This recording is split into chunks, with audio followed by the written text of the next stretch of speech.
Ciao e bentornati su Ilaria Tutorial. Perdonatemi la mia lunga assenza, ma mi sono rotta un dito e in attesa della ripresa abbiamo preparato gli addobbi a spirale. Serviranno gomma eva, colla a caldo, un paio di forbici, un righello, un nastrino, dei bastoncini e delle perline. Ritagliamo 4 striscioline. Dovranno essere 1 centimetro più lungo del nostro bastoncino, in questo caso 13 x 2 cm.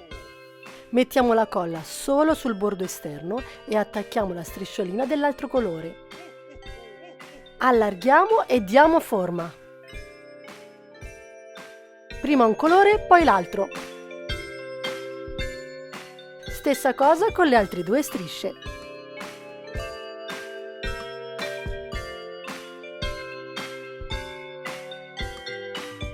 Uniamole sempre colla sul lato, colori sempre opposti.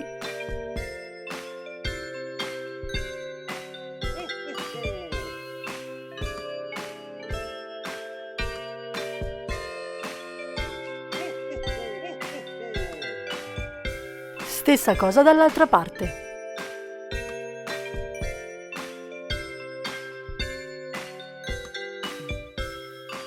Inseriamo il bastoncino,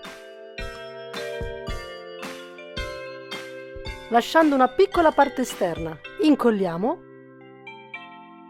inseriamo il bastoncino all'interno e chiudiamo.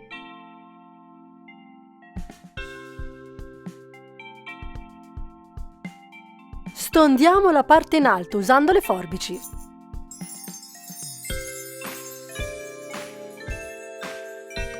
Sia da una parte che dall'altra.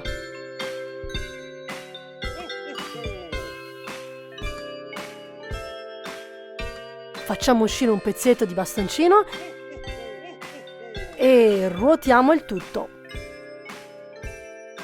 Colla.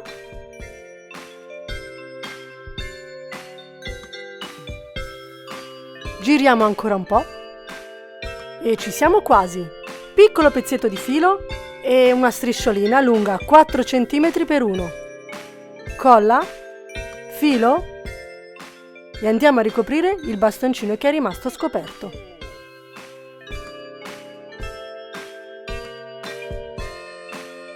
Ritagliamo tutte queste punte che rimangono all'esterno, sia sopra che sotto. Colla e chiudiamo con una decorazione.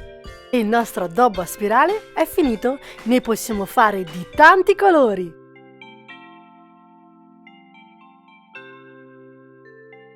Sono facilissimi e di grande effetto. Provate a farlo anche voi e fatemi sapere nei commenti come vi sono venuti, ma non dimenticatevi di cliccare sulla campanella qua sotto per non perdervi i prossimi video. Ciao!